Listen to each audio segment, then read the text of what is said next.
Yeah!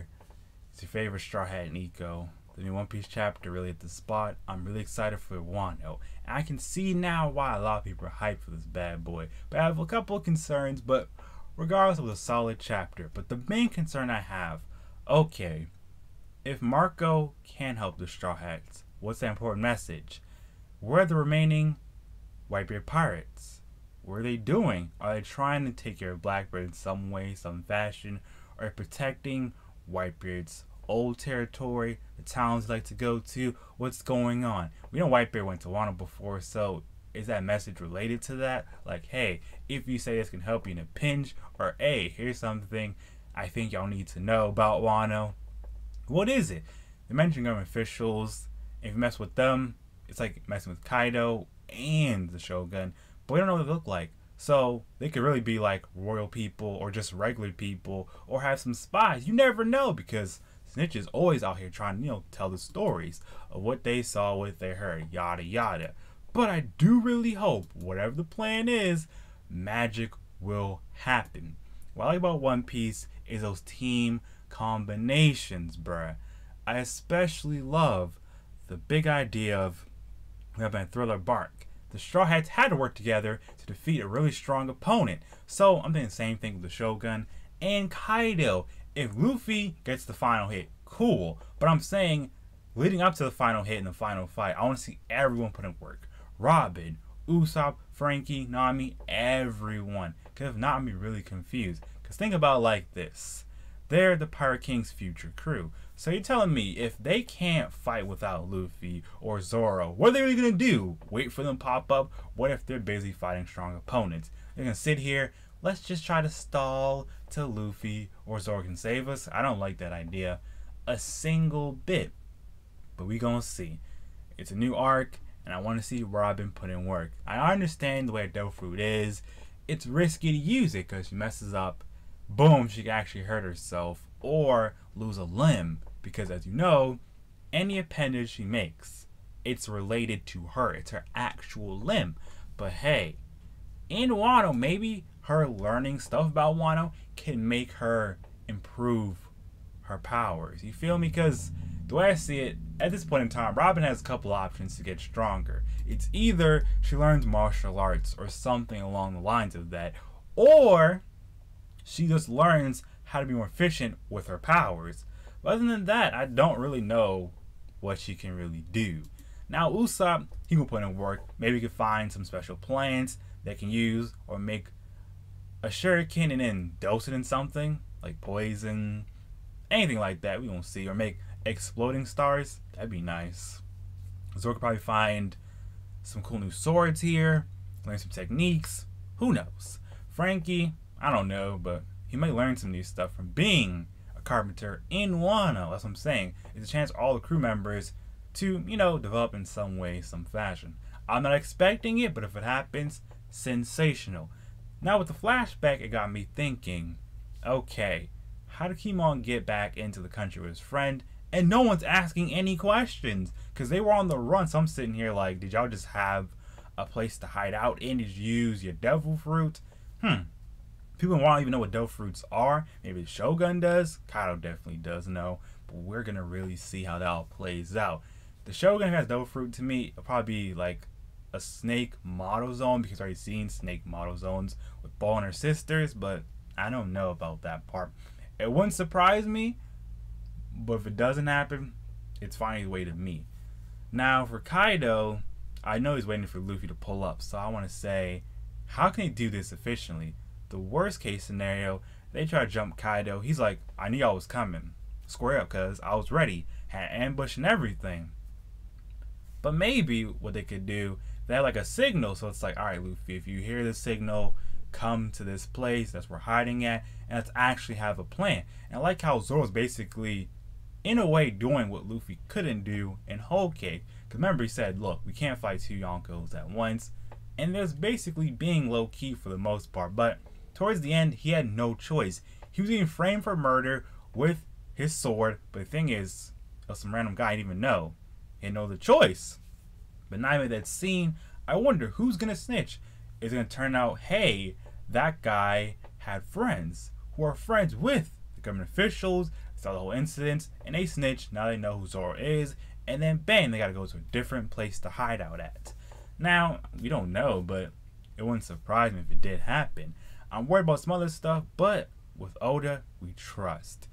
I feel like the way Oda likes to write things, show us something, make us forget about it, and then bring it up later. Like, for example, the thing Marco told Nekomamushi. It could have been anything.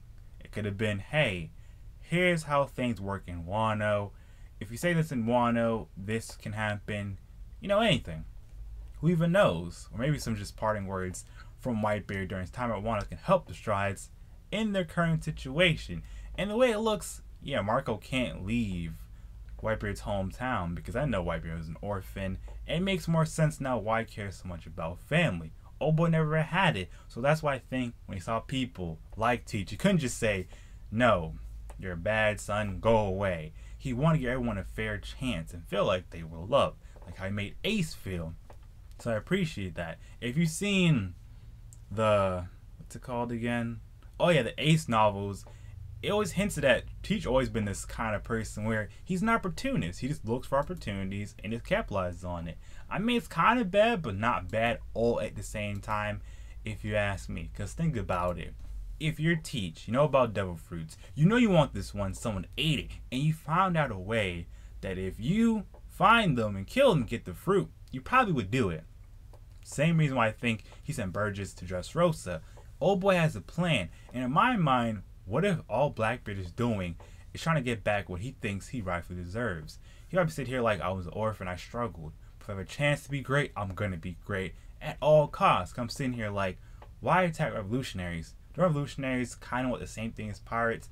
They in a way want freedom from the world government and their foolishness. Maybe he's just sitting here like, they're doing about the wrong way. If they want to do this, they gotta be more bold. And they can be useful to my plan, but I can't use them, so I'm gonna destroy them. That's the way I see it. Same thing going after Whitebeard's territory. He's sitting here like, nah, I need all this. It belongs to me. Forget about, you know, people like Marco and the remnants of the Whitebeard pirates. They can't do nothing to me anyway. That's the way I just saw it. Because remember, Marco has a good reason to have beef with Teach after all he did. He stole everything from the Whitebeard pirates, and I wouldn't forgive them if I was any side. Like, either side has a lot of reasons not to like each other. And it's like, it's funny how it all played out. Teach did all this stuff to them. No, sorry, no, haha. It was just like, I did it, so what? I'm surprised Marco lost, but I think knowing Teach, he probably set him up in a situation where his emotions got the best of him, and that's how he won. Marco being a doctor, I love it. It's pretty cool. His powers, more application to it. But I do wonder, what is Vista doing right now? What is it doing right now? Maybe they're just trying, like I said, to find Whitebeard's old territory for his towns and try to protect it to the best of their abilities. Or at least live there and enjoy their life, because obviously they love Whitebeard, but they still don't have people at the day, so they have stuff they probably want to do, missions, goals, etc. But knowing Blackbeard, I just say he's wild, but I don't feel like he's just being destructive for destructive. Everything he does seems like he has a purpose behind it. So the same thing with the Ace thing. He just wanted an opportunity, and he took it. Same thing how he took the warlord position, and once he used what he wanted out of it, he said, I don't want it no more. That's how he rolls. Same thing with taking Whitebeard's spot as Yonko. This man always been about this life. If he and Luffy are the final fight, I would love that. But I can't see that right now, because it's like, still so much that can happen, so much can change. And now with Aim-sama, I don't know he or she's end goal, but I feel like Aim-sama's a girl for some reason. I just get that vibe. And I feel like they know they can't take care of Shogun and Kaido, but what if they destroy some more connections of Kaido to make him break down? They could do something like that, or blackmail him somehow. Because, you never know. And they did hear the conversation between Big Mom and Kaido, so for all you know, they could set up some ambush to stop whatever they don't want to happen from happening, but we gonna see. Now, I just wonder, if I was a Shogun, why would I side with Kaido? The only thing that makes sense to me is like a mutual partnership. But on the inside, they're saying, as soon as the person isn't useful anymore, I'm tired of their foolishness, boom, it's over with. Because think about it. Kaido is supposed to be super strong. I feel like Kaido's basically a giant Nomu with somewhat of a brain and actual powers. So it's like, yeah, you could fight Kaido, but it makes no sense because he's just gonna absorb the damage and doesn't really do anything to him. So it's like, if you fight Kaido, even if you're strong, you still have a tough time 1v1. So might as well have help. But maybe they're saying even with help, they don't see a surefire way to win yet. So maybe Shogun's waiting for opportunity to beat Kaido, and that's why he's just being low key. But who knows really? But I don't think that Shogun would be someone to side with Kaido because we don't know much about him. But if you're a dictator, why would you want a dictator around or potential dangerous threat? That makes absolutely no sense, especially in my mind. But hey, we gonna see. We're really gonna see. I'm really excited and I hope for greatness. Oda does not disappoint, and I want all these arcs going forward to be like this. Hype after hype after hype with good pacing. I don't want to Dressrosa or a Whole Cake where it's like stuff happens but you don't really care except for a couple key moments. Now, the reason why I keep saying I want team combination attacks in One Piece again, it just makes more sense to me. It's like, if you can't be an opponent by yourself and you have homies, teammates, why not rely on them? You know? That's just the way my mind works. And I do really hope when this arc ends, the Sharks can get closer to find this last poneglyph. Because I'm saying, what if whole time Shanks knows how to find the last poneglyph? Or he knows a hint that helps you find it. Because Shanks, to me, it only makes sense he's doing all this because, I mean, just like Whitebeard, he's guarding the throne because he's sitting here like, yeah, I don't want a person like Teach to ever rule, especially as a pirate king. So if I can find someone worthy be my successor, I'll do it. And as we saw in Luffy, because that makes sense why Shanks says stuff he does. Shanks probably sitting here like, look, I don't want anything to do with Blackbeard. If I have to fight him, I will do it. But the thing is, as long as he doesn't know how to find the last poneglyph, we're set. Because I'm just sitting here like, it doesn't make any sense. One poneglyph just missing somewhere. Maybe it was purposely hidden so no one can get close to find the One Piece. Maybe at the bottom of the ocean. That's still a reach. It could make sense because it is basically stone. But if it's there, how can you retrieve it? Let alone read it. Because most people can read the poneglyph. They're either dead or we don't know where they are. So, And even if Robin can get near it, she can't if it's underwater. Maybe it's like in a cave somewhere. Somewhere it's like, it's there, but you can't just easily get it. Because in real life, you don't need the whole poneglyph. You just need either to read it, if you can read it, or some copy. Maybe in Wano we'll learn some hint to the last poneglyph is. Location hint. We gonna see, bruh.